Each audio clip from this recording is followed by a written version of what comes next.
Yeah, in my opinion, it has nothing to do with him. This is the Padres hitting. This is the Padres organization, how we go about taking at bats. It's on all of us, and more specifically, probably on me. You know, I'm the one in charge, and we've got to figure out a way to hit. I mean, those coaches don't grab a bat. You know, it's us grabbing the baseball bat and going up there and putting on our gear and, you know, facing Christopher Sanchez today. You know, it's on us to go out there and perform. You know, they're giving us the information, and we're going out there and we're executing. You know, we're just not getting those results as we like, and you know, the game is like that sometimes. You know, but you got to stick to the process.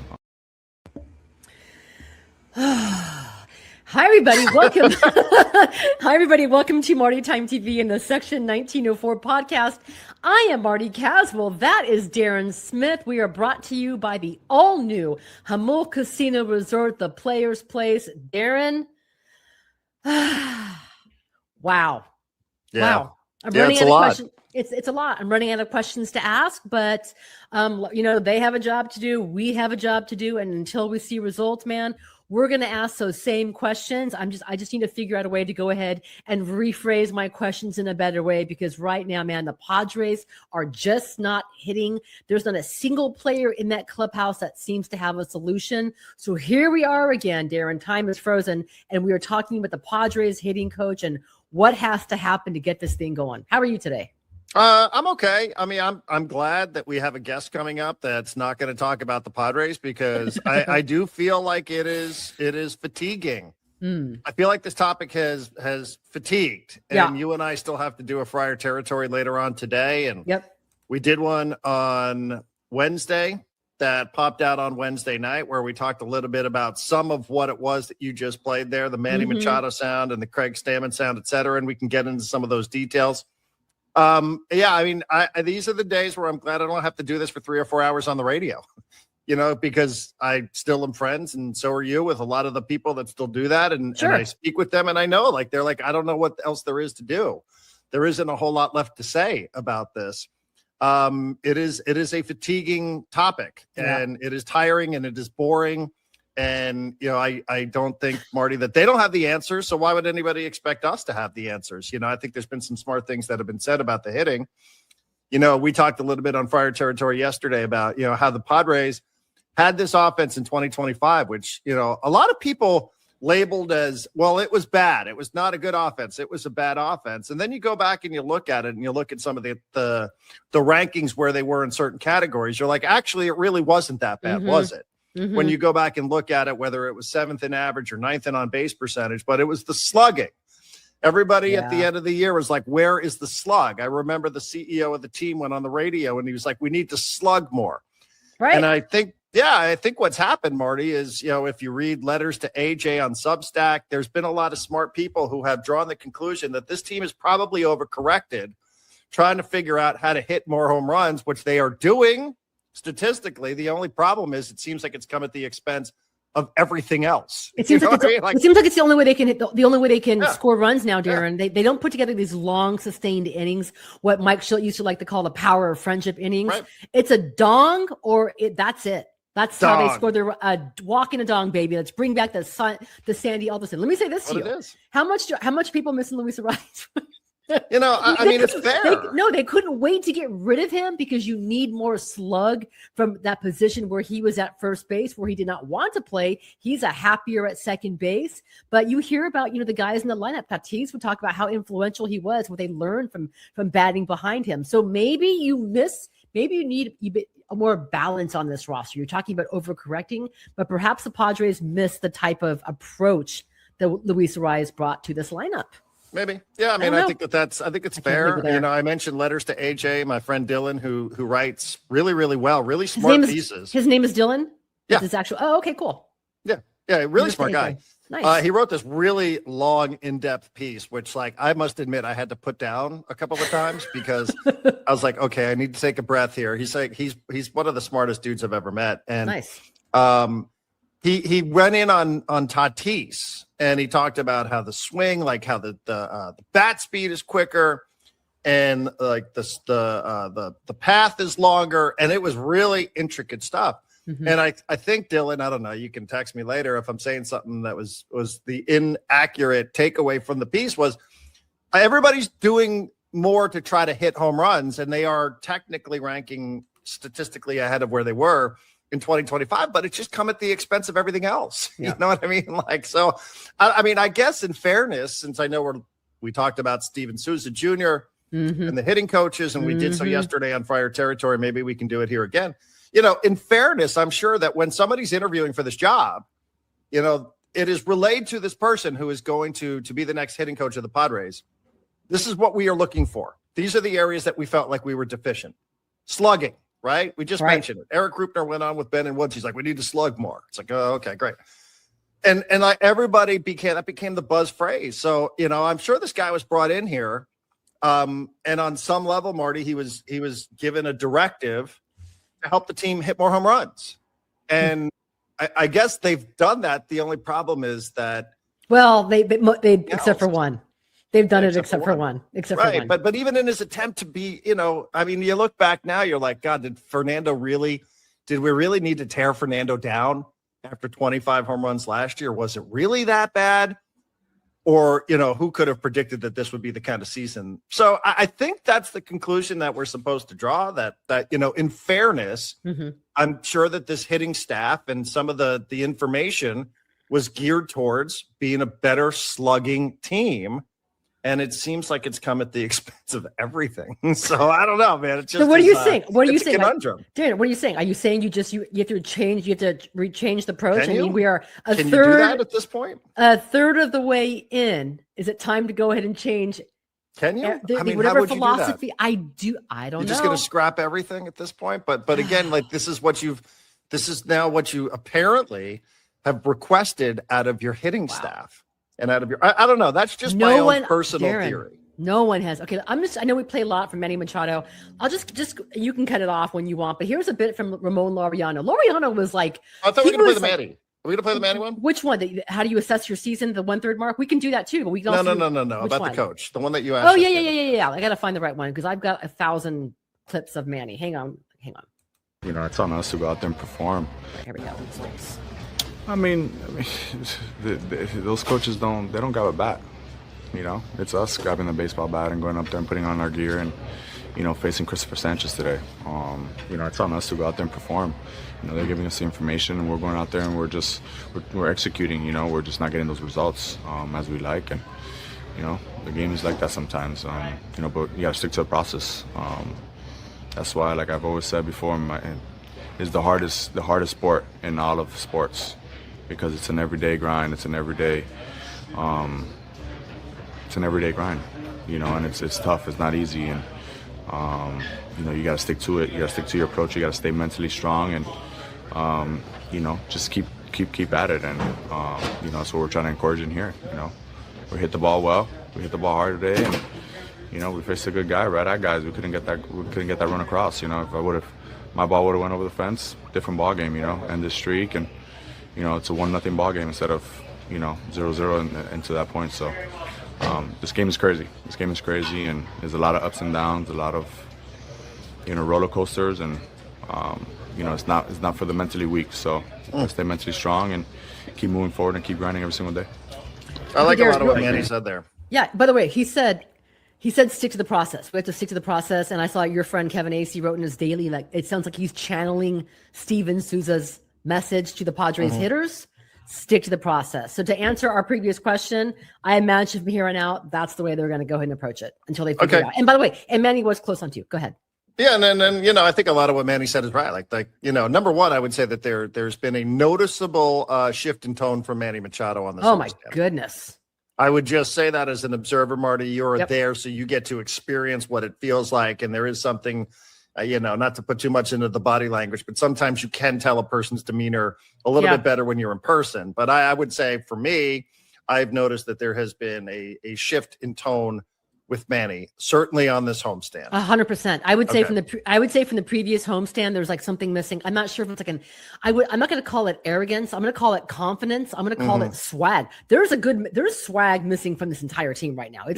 It's been absent from a month. It's definitely not there with Jackson Merrill. It's not there with Fernando Tatis, and it most certainly is not there with Machado. It's like a what is happening? This is not like I am Manny fucking Machado. This is like, we have got to figure this. Like, this is a problem. It is problematic. It sounds like they've been humbled big time. 100%. He has never gone through anything like this in his career, ever. Yeah, that's number one. Number two, I think what he's saying is right about the roller coaster and how mentally grinding this can be. Like, I do agree with all of that. But I will say, like, there is some irony in listening to Manny Machado defend a coach when Manny Machado is on his 5th manager in 8 years.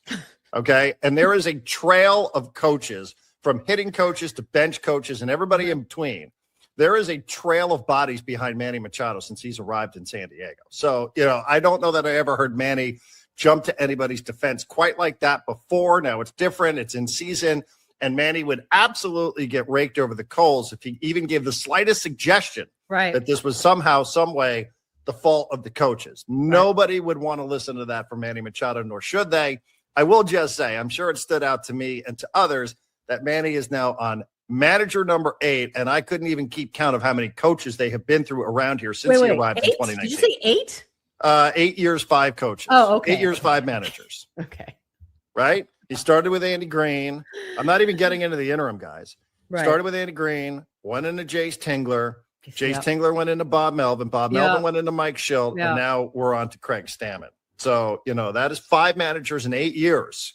So there's a lot of coaches here, and they have brought in coaches specifically because Manny Machado, they thought he could respond to guys like Bobby Dickerson, Wayne Kirby. So they've done things here.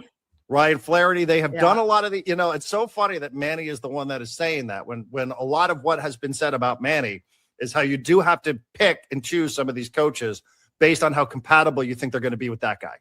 So, again, I realized that I'm giving him some credit for for standing up there and identifying, hey, listen, I'm the leader. I'm the one that isn't coming through in these big situations. That's I do believe that he's doing his best to try to be a leader in these kind of situations. 100%. And we talked about the noticeable shift in tone, but we also understand the history of what's gone on around here since he signed up to be a San Diego Padre too. Yeah, my goodness. So we do. It's a lot. So now what, Darren? Okay. Do you want to hear from Manny on how he assessed the season when he was asked about that? But we're at the 1/3 mark. We're at the 1/3 mark. Sure. I didn't hear this. I'll give it a listen. All right, let's go. Here we go. These tough stretches that we've been having. So, we're winning ball games and we're not even playing good baseball. So, it's a positive sign. And I think everybody in here knows it. It's not going to sustain all year, and we're going to have to step up and we're going to do it. And that isn't the right one. Sorry, Darren. That's not the right one. I think we're inching closer to that. Where the team is overall, a third of the way through the season. I think we're great. We're in a great spot. We're right where we need to be, and we're not even firing at all cylinders. So, at the end of the day, at the end of the year, it's about winning ball games and having more wins than losses and making it to a postseason and getting deep into a postseason, and that's all that really matters at the end of the day. You're not really going to look at these tough stretches that we've been having. So, we're winning ball games and we're not even playing good baseball. So, it's a positive sign, and I think everybody in here knows it. It's not going to sustain all year, and we're going to have to step up and we're going to do it. And I think we're inching closer to that. Do you think this could be one of those weird years where somehow you sustain this kind of winning percentage without having your normal numbers, not just you, but guys up and down the line? I kind of doubt that. Yeah. I think that's very, very doubtful of that. One, we can't sustain it. That's number one. Number two, I kind of have confidence in everybody in this room that we're going to be right where we need to be when we need to be. Can I hope it comes sooner than later? Yeah, absolutely. We all do. And I know definitely the fans do as well. But I know everybody in his room is confident in their stuff, and we're going to get out of it. And we're going to push forward and, learn from all these games.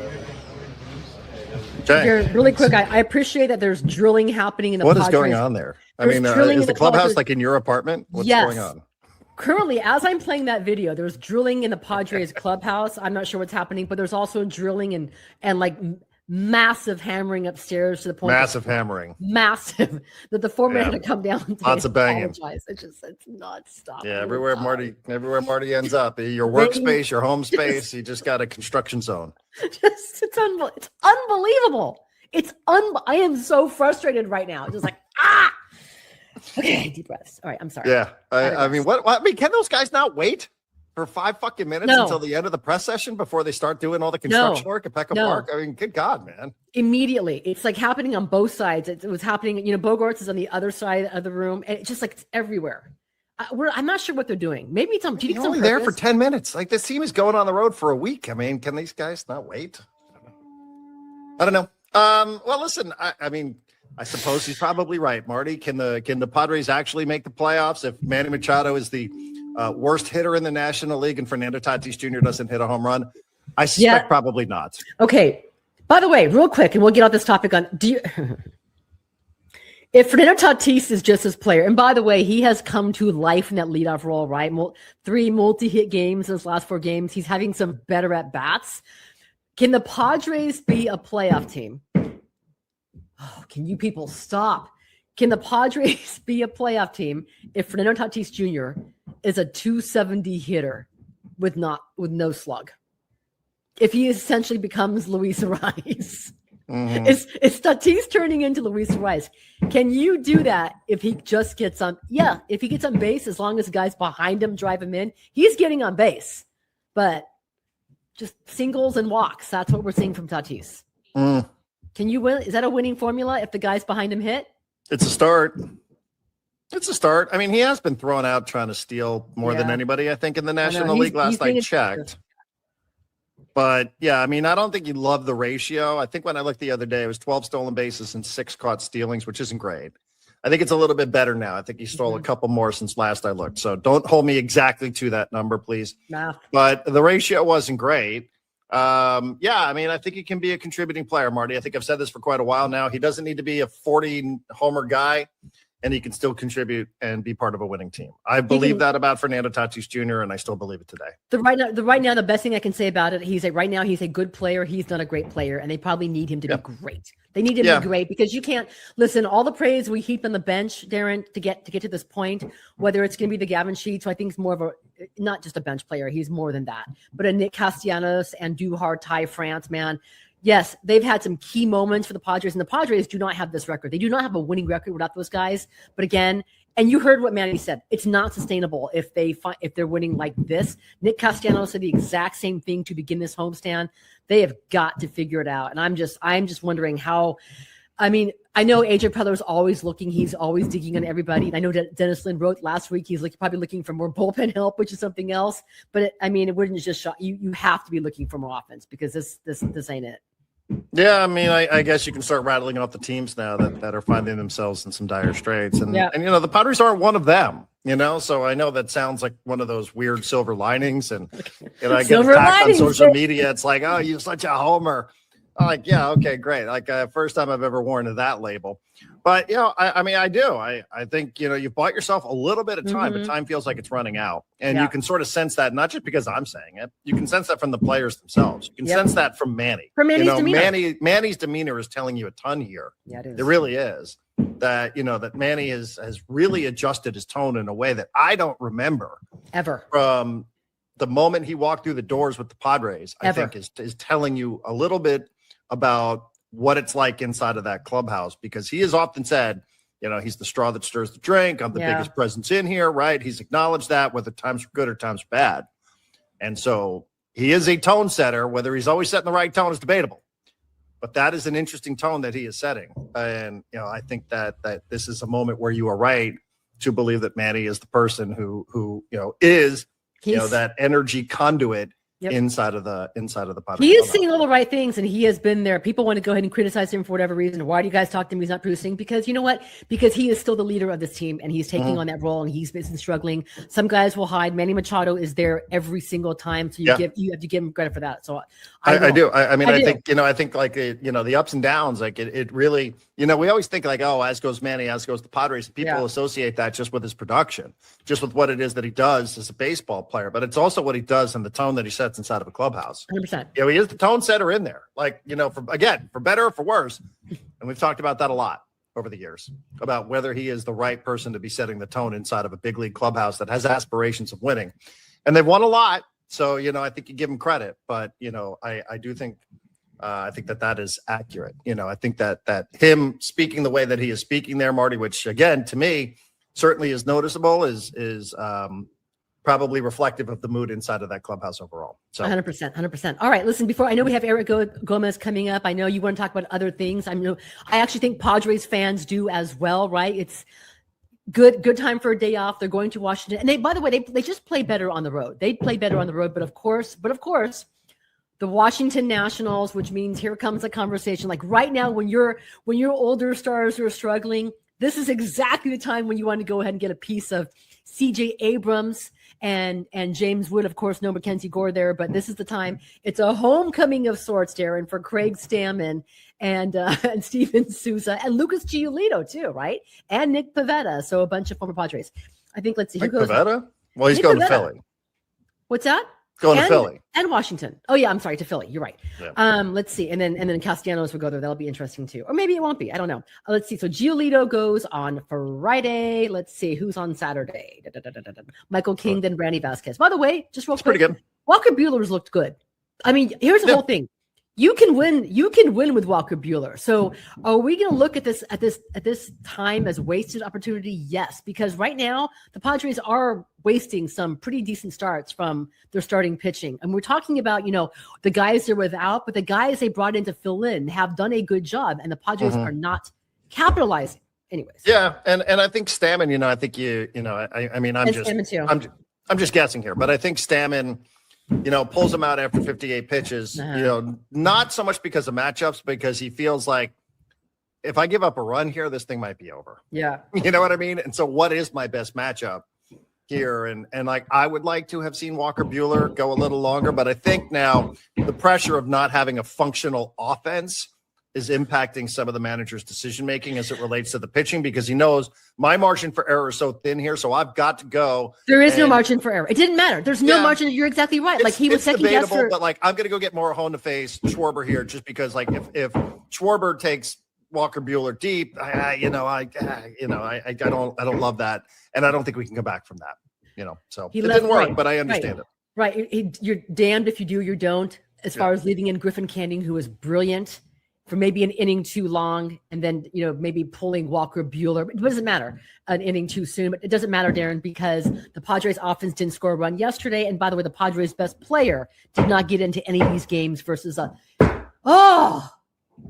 Who am I talking about? So I'm sorry. Talking about Mason Miller. You're right. Mason Miller. And they All continue to just like strike out. I mean, again, I think it was the fourth time or the fifth time that I don't remember the number that AC had in the Padres Daily, but they've struck out 30 times in a series, at least 3 or 4 times this year. And that's something that hasn't happened over the last couple of years. So why do you strike out more? It's because I think you're probably trying to do some things that, are going to generate a little bit more power.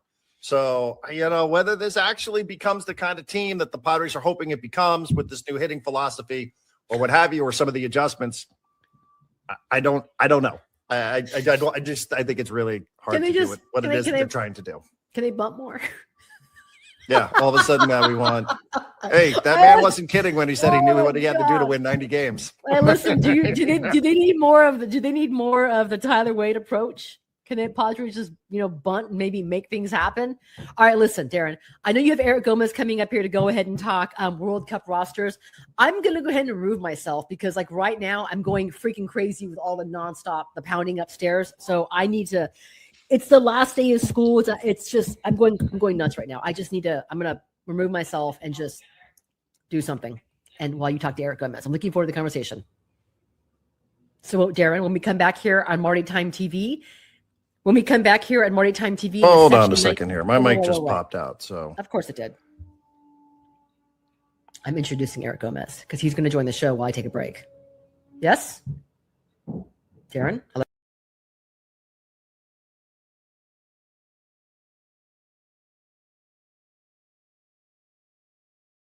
Podcast brought to you by the all-new Hamul Casino Resort, the Players Place. Darren Smith. As we get set now, we have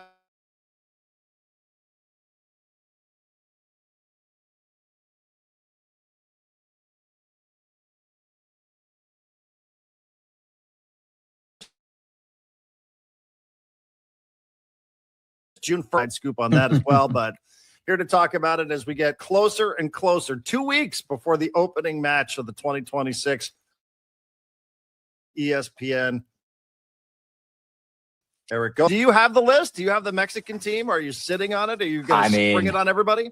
I think we all have it at this point. They've been kind of slow dripping this thing for the last few weeks, and you can just pretty much surmise from the names that have come in that that's what the team's going to be. Like literally, he had 24 guys in camp, Javier Aguirre did, and then the last two are expected to arrive tomorrow, Cesar Huerta and Raul Jimenez, who plays in the Premier League. So that's your 26 right there. I mean, he's keeping us or trying to keep us on the edge of our seats by saying it's still in a flow state here. It could still change or whatever. And we should all wait till June 1st. But I'm, betting dollars to donuts that we already have the list. But you don't think it'll actually leak out, right? Like, I think, even though most people could have made an educated opinion or have put, maybe 23 names down for the U.S. men's national team, there were a couple last minute surprises. But that it leaked out to me almost is more of the story than who actually did or didn't make it. You know what I mean? Like, I don't know what it says, but it says something that list leaked out, not only to the Guardian, but also to the Athletic. Like, what's going on with U.S. soccer that these lists leaked out late last week before the official announcement, which was on Tuesday? I'm pretty sure one of two things happened. One is the players that were not called into the final list were basically emailed that their presence would not be required. And I think one of those players, or most, 2 or 3 of those guys maybe, were in touch with journalists, and they were able to kind of connect the dots in terms of what was going on with the rest of the list, right? There's always a base of players that, regardless of what happens, those guys are going to be on that final list, right? It usually just boils down to maybe 3, 4, 5, 6 different guys that are on the bubble. And since U.S. Soccer emailed those guys before the final list was apparently cobbled together, that probably allowed some of those folks, if a player leaked their absence to a journalist. The other one is, could this have been just a situation in which an email went out, just kind of a Trump administration type gaffe where you're emailing very sensitive information to journalists over a Signal chat or something like that. I tend to think that could have been, because it was literally, down to the letter of what the list was, right? So hopefully it was scenario A and not scenario B. I'm hoping that was the case. Oh my God. U.S. Soccer has a Signal group chat, and somehow they leaked it out to the Guardian and the Athletic. I hadn't even thought about that. But, it is funny, because I think last time you and I chatted, we talked about, can't some of this just be an email anyway? Like, we were joking about it, about all the production and the Hollywood production from some of the national teams. And then I think you and I both agreed. I know we did privately between ourselves on our own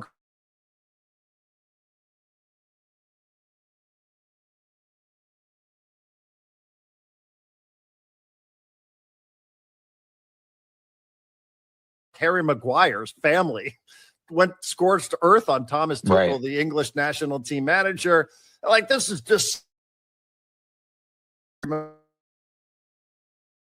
Maguire's not in the sort of what happened there. I don't know. I mean, maybe the way to do it is the way that Brazil did it, which is, just have everybody sort of sitting waiting and sort of had this NFL draft feel to it. But then you also have to deal with like the Joao Pedro situation where his family has this party and the cameras are there, and his name doesn't get called. So what's Mexico going to do? Do you have any sense of what sort of production it's going to be for the Mexican team?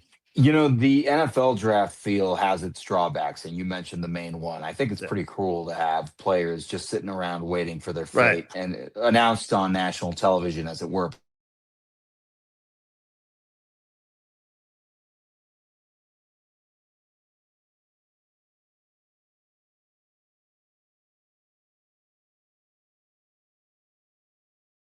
I thought that was pretty special.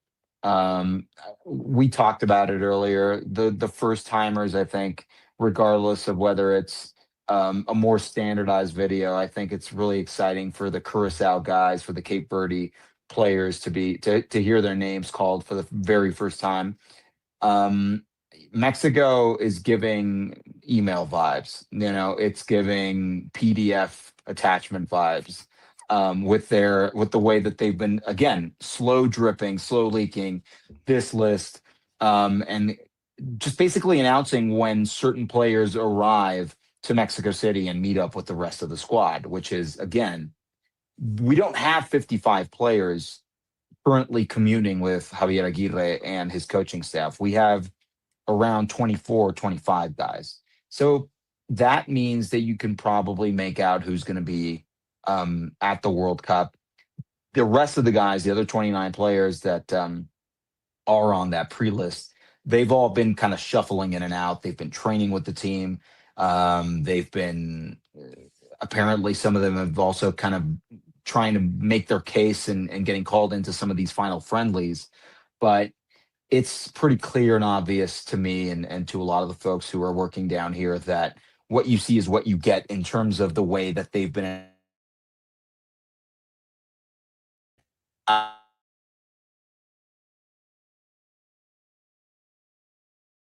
international laughingstock. At least wait to the World Cup so you're an international laughingstock on the pitch or something like that. Like, don't do it with the with the announcement video. That would be pretty cruel. Yeah. Just speaking real quick, because Mexico did play a friendly against Ghana last week, and there were a couple of guys I don't think that are considered or hadn't been considered shoo-ins for the national team as well, including a couple of guys, by the way, Eric, who play for Tijuana, who played pretty well. Did anybody help their case in that friendly? We know that Gilberto Mora is going to go, the teenager from Club Tijuana, but there were a couple of other Cholos players who played pretty well, I thought, in that game. Yeah, I think Kevin Castañeda gave the coaching staff something to think about, and he's done so for the last few months. It definitely works against some of these smaller clubs or some of these clubs that are physically, geographically far away from Mexico City sometimes, to have scouts truly watching their games. I think Mora did a fantastic job of kind of bringing more attention to the team, as it were, especially over the last year or so. But Alejandro Gomez, a guy that has played in Europe and in Portuguese football and is also a part of Cholos right now, I think is a really kind of dark horse candidate to make that final list based on what we've seen. Kevin Castañeda, I think, is a player that I personally would like to see, but I think there are too many similar players already in the fold that could kind of stifle that move. Beyond that, I think the one player that really helped their stock moving forward is Brian Gutierrez, right? Former Chicago Fire midfielder. This is a player who basically risked it all last November when he said, I'm going to get my Mexican passport. Oh, by the way, I'm also moving to Chivas, right? To the most Mexican of all these Mexican clubs, with this astounding array of pressure and from fans and pundits. Millions of people are watching these games week in and week out, whether this team is bad or good.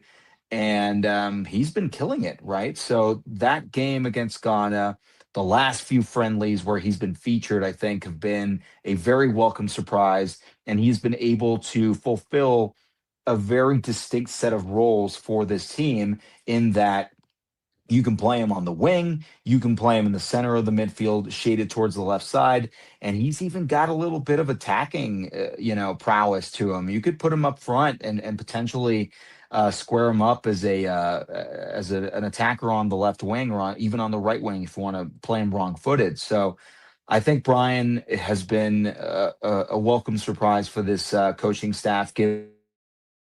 Aguirre was not paying attention to any players in Major League Soccer prior to him taking this job. Interesting.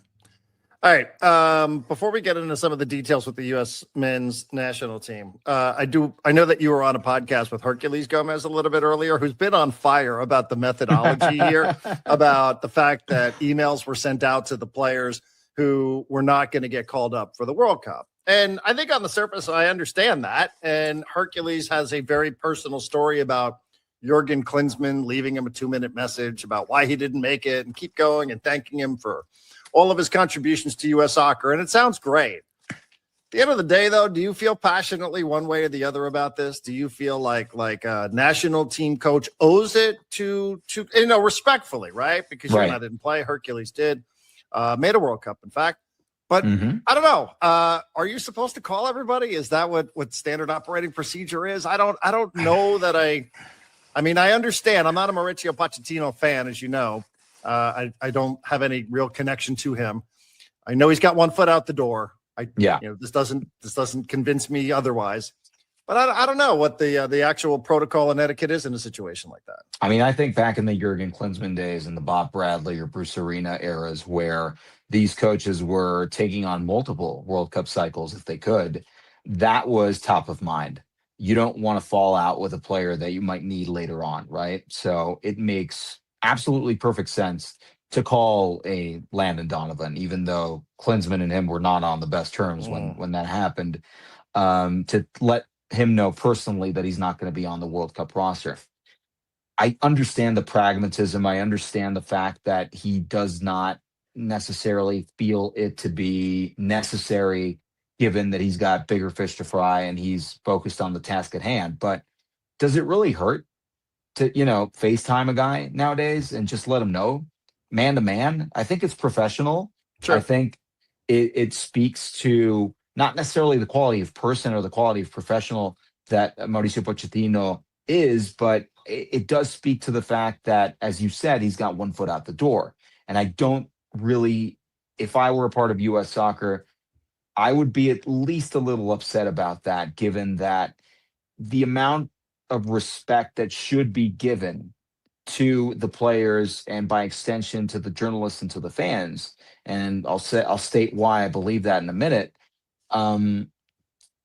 That's something that I think cannot be overstated. You definitely can take 2 to 3 minutes out of your day to FaceTime a Diego Luna and let him know, hey, you've been great, but we're going in a different direction. I'm very sorry, and I wish you the best, right? I don't think that's a very difficult thing to do, and I don't think Mauricio Pochettino's day is so stacked that he cannot do that, right? Jeff Carlisle, our ESPN FC reporter, was at the press conference. I think he had the first or the second question at that press conference, and he asked about Diego Luna, and he asked about a couple of other guys that didn't make the list. And Pochettino scolded him. I'm not here to talk about the guys that are not here, blah, blah, blah. Actually, you kind of are, because the reason why we're so invested in these squad announcements is because some of us believe that player A, player B, or player C should be getting the nod, and they're not, right? So I think it's a standard journalistic enterprise to ask a guy, hey, I thought player A was going to be there. Why did you, look in a different direction and go for player B? The fact that he was so very reticent to answer anything regarding his decision-making process. He asked about Tanner Tessman, now that I remember. That's another red flag to me. And I don't think this entire process with Mauricio Pochettino is remotely what U.S. soccer and their fans thought that it could have been. Will that spill over onto the pitch once the competition starts? Clearly, if you're a U.S. soccer fan, you hope that's not the case. But I just don't, to use a very Gen Z phrase, I'm not digging the vibes, right? Yeah, I'm not feeling it. No, I am, and I agree with everything you're saying. And I just don't know if that's standard operating procedure. Like, I don't know, like with Vasco Aguirre, will he call everybody that doesn't make it personally? I don't know. I don't know the way it's done in other places, and if that's something to get hung up on. I do understand the point. I do, and I respect Herc a lot. I like Hercules Gomez. I really, really do. But I'm just unclear about that. But I agree with you. I mean, whether it's the sporting director leaving to go to Saudi Arabia, or the fact that this thing leaked out, you can just tell the people that are running the show don't have any connection to U.S. soccer. You know what I mean? Like, that's what it is. And that's what the big problem is. And that's why the vibes are off. So you're 100% right. So I do agree on that front with everything that you're saying here. What did you think of the roster when it popped out? They had this hokey thing. I don't know if you watched any of it with the heavy. I mean, it just was, it's not for me. I'm an old guy. They all were there wearing their candy striper shirts, which apparently the players really like. So I guess the players actually were more involved with the design of the kits than I had realized previously. I don't know if you saw that, but these guys hated the 2022 World Cup kit so bad that they all drew straws for who was going to have to model them for the cameras. I never heard that story before. The players didn't want to wear them. They hated them so much that they drew straws, and some of them just flat out refused to be photographed in them for the promotional video. This one, at least they asked for the players and their input. So the players like him great. The red and white stripes. And then the blue one is actually pretty good with the stars. Yeah. I must admit, if I was going to buy a jersey, that one would be on the list, but I'm not. So what did you think overall of the squad, the actual quality of the squad? What stood out to you? Yeah, that blue one's definitely got a bit of a 1994 nostalgia vibe to it. Yeah, without like the that. cheesy denim look. Sure. I mean, I'm not upset about Sebastian Berhalter not being called in. I think Tanner Tessman definitely should have had a spot on this team. And I think it's a credit to just how U.S. soccer has advanced over the last 20 to 25 years that we're expecting most of these players to be playing in Europe. So to see a Sebastian Berhalter get the nod, to see a Christian Roldan get the nod, is actually quite rare nowadays. If I were to swap out, two guys, I think that those probably would be the guys. And I understand that Christian has been a kind of a spark plug for the U.S. Program of the last few years. You want that energy on your team, especially if the vibes are off, as we're kind of assuming. I think the one part of the pitch where I am not completely convinced this team could be all that it is clearly on the defending side. Right. I think there are some questions to be asked of the players there. I don't think that, clearly this is not the best moment for U.S. defenders, even if it is abroad. I think I've been very critical of Serginho Dest dating back to his Barca days because, he was not a Barca level player. I mean, You can say anything you want about Julian Araujo, who's on the Mexican team and was also playing for FC Barcelona. He was not at that level. I tend to think he's not even at the PSV level, but that's neither here nor there. At the end of the day, you've had some injuries and now you're kind of reaching for some younger players like Austin Trusty. I don't know. That's the one part of the pitch where I have my doubts. I really like the attackers though. And I understand that Gio Reyna, that call-up raised some eyebrows. The fact that Alejandro Sendejas, who plays down here in Mexico City for Club America, was called in instead of a Diego Luna when Diego was all over that Fox Sports commercial that we talked about. And the strikers, the strikers are good. They are who they are. They're the best available, right? I mean, Balogun, Pepe, and Haji Wright, you can't ask for more. So ultimately, I think this is strange because Pochettino wasn't that type of manager in La Liga. Was not that type of manager, certainly in the Premier League. It certainly feels like the U.S. is banking on winning these games 3-2 instead of 1-0, right? I would think so.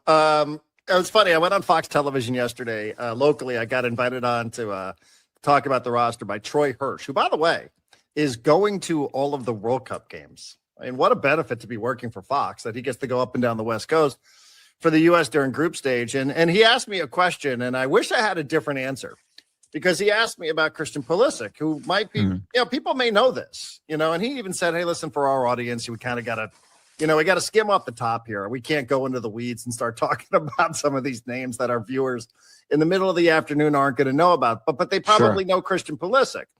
Pulisic has not scored in 2026. He's the most popular player, just in case anybody needs a refresher. I think he only has 2 assists in his last 20 plus. And AC Milan did not finish the season very well. And he asked me, how important is it to get Christian Pulisic going, blah, blah, blah. And I was like, yeah, you got to. And then I thought about it, Eric, what if he doesn't get going? Like, what if against Senegal this weekend, it doesn't look good? And then what if in the next friendly, it doesn't look good against Germany?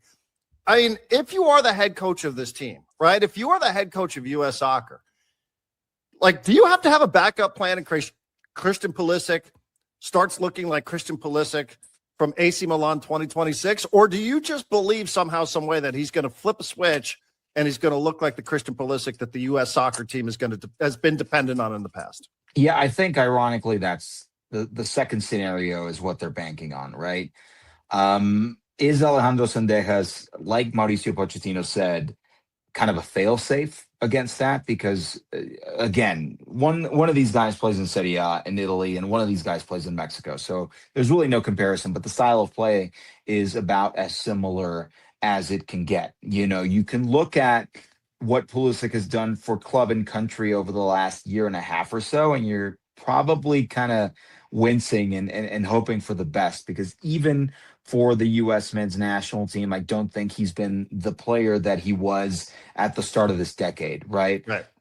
Christian Pulisic was kind of a player that most people compared to Landon Donovan, in the sense that he was able to carry this team at his best. And we had instances during Landon's career where he wasn't really doing as well as he should have been at the club level, but he would always deliver for the national team. Ultimately, that's what you're banking on. So this is it. You're tied to this guy, like his success. Absolutely. Because I thought about it when I was driving home from Fox, Eric, and I was like, maybe I should have said, you know what, like true or false, the U.S. will go as far as Christian Pulisic can take him. Maybe I should have said false. Maybe he looks and is like, yo, like I've got one crack at this as the national team manager, talking about Pochettino, before I go on and try to parlay this into something different, which clearly he's been dreaming about essentially since he got the job. But can he just sit around and go, well, what do you want me to do? Pulisic wasn't any good when you have Weston McKennie there, when you have Sendejas there, when you have these other options. Like, I am kind of curious, like, does he start thinking in the back of his mind, I need a backup plan in case this guy stinks, in case he just shows up here and he's like AC Milan 2026 Pulisic? I mean, you got to think about different scenarios. What if in that first group stage match, it's tied, 75 minutes have gone by, and Pulisic isn't really cutting it? I think that's when you start to look at your bench and you go, okay, maybe this kid Sendejas might be able to give me a spark. Maybe if I move my pieces around and I have Tim Weah kind of filling in for Christian on the pitch, things might start to change. They're definitely thinking about that type of thing. I think it's normal to do so, even if Christian Pulisic going into the World Cup was the Christian Pulisic of 2024 or 2022 when he was still with Chelsea. It's definitely not a good moment for him to have this sort of, I would say, pretty massive drop in play over the last few months. But then again, you look at AC Milan as a whole, and if the vibes are off with the U.S. men's national team, I don't know what's going on with Milan, right? Everybody on that team seems to have taken 3 steps back, and Mexico fans are really, really worried themselves about, Santiago Jimenez, who plays alongside Christian Pulisic at AC Milan. Pulisic ended the season with 8 goals and 4 assists. 7 of those were in 2025, right? 7 of those goals. Santiago Jimenez ended the season with 1 goal, and it was not in Serie A. I believe it was Coppa Italia, right? The domestic cup competition. So this team has really done a number on these CONCACAF stars. I don't know what's going on. But I still think that, certainly the U.S., but also Mexico, they've got enough of a punch up front to be able to override if a Christian Pulisic is not doing well at the start of the tournament, if a Santiago Jimenez is clearly off target as he's been. You can rely on other players. And I don't think it was a panic move for Pochettino to say, you know what, I better bring in Sendejas in because he's on a blazing run of play in Mexico in case Pulisic isn't doing well. I think he's doing it more or less, again, not as a fail-safe, but as a, if I need 15 good minutes from a guy, if I need 20 good minutes from a guy, I'm willing to plug this player in and give him a chance. Yeah, and could we talk a little bit about Sendejas? Because I know as soon as I saw the leak, immediately there was a lot of disappointment for Diego Luna. And I understand that. I've seen Luna play twice this year, right, with SDFC. And I've followed his career. I remember him showing up as this fat kid at Torero Stadium when he was playing for, El Paso Locomotive, I think it was, when he was in USL. So, I love his story, and I would love for him to have gotten the call. But I was really happy for Sendejas. Because I think, Eric, you and I probably agreed. We weren't sure that this coach even rated players who were playing in Mexico. So Yeah. can you talk to us a little bit about Alex Zendejas, as he's now known with the U.S. men's national team? Alejandro when he plays in Mexico City, but Alex now with the U.S. men's national team. Such a stark departure. We got to make it easy for Jenny Taft to make sure that she can just say Alex. It's all good. It's all good. Just call him Alex. It is so strange to think about the stark departure that we've had from the Klinsmann days, where he would call 5 or 6 Mexican-American players who were down here in Liga MX, including Joe Benny Corona. Shout out to Joe. TJ in San Diego, local legend, right? The guy. And to now, this idea that Mauricio Pochettino, being Argentine, first and foremost, and second of all, coming from a European background as a head coach for the last 10 years or so, is not really thinking about Liga MX players, and to an extent, it feels like he's being forced to consider MLS players, even though that is the domestic league, right? Alex Zendejas is a player that has been, I would say, arguably either the second most important player or the most important player for a team that has won 3 consecutive Liga MX titles between 2023 and 2024, which is Club America, right? It is absolutely impossible to think that team could have been as good without a player like Zendejas pulling the strings in the midfield and being just an absolute terror for defenders in the last quarter of the pitch, as it were. This moment, you could probably say that he is, after Lionel Messi, the best player playing in CONCACAF clubs right now. Like it's Lionel Messi. I would rate him over Sonny. I would rate him over Heung-min Son at LAFC just because he's been that good and he's been that consistent. And guess what? Kid's 27 years old, so it's not like you're bringing in some Liga MX veteran with 10 years under his belt and he's, in his early 30s. He's 27. He's raring to go. This is going to be his first World Cup, and he's hoping it's not his last. I love that. Do you think Ricardo Pepi would make the Mexican national team? 100%. Yeah. I mean, okay. He's probably the only player in CONCACAF at this point who would, if you could switch him into the Mexican national team, could unseat Raul Jimenez, right? So, who's Mexico clear-cut number 1 striker. But they got a little, a kid that the Mexican national team fawned over. They really made him kind of ponder his decision. And he was at, I think, MLS All-Star game the day before he announced that he was playing for the U.S. men's national team. And you had Liga MX guys and Mexican national team guys going up to talk to him and just trying to see if they could get anything going at the 11th hour. So he's still very highly rated. Clearly he chose wrong for the sake of the rivalry, but I think he's a very, very interesting player who I still think has a massive future ahead of him, even though, a couple of years ago we were talking Bayern Munich and we were talking all these clubs, maybe not that good, but he's going to have a long, productive European career.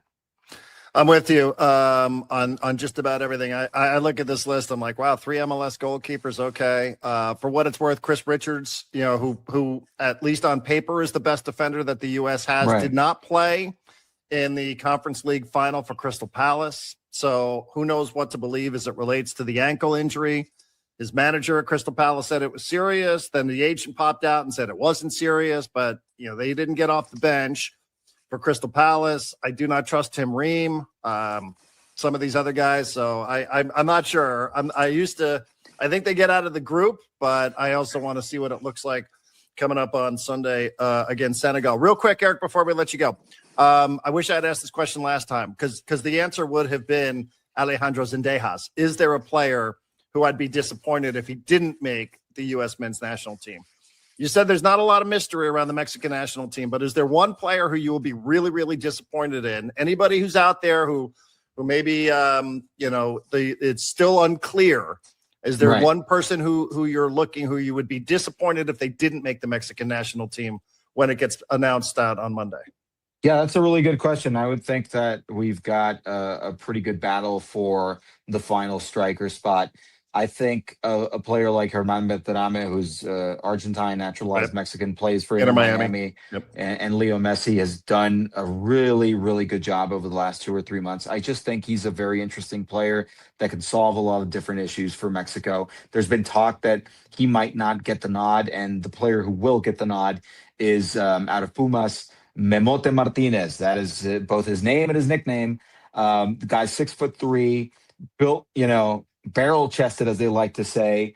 They like him, they being the coaching staff, because he's a very Route One player, right? So we were talking about scenarios earlier. If Mexico's down 1-0 and it's the 85th minute, he's the player you're going to turn to try to get something started off of a corner kick or a free kick or something like that.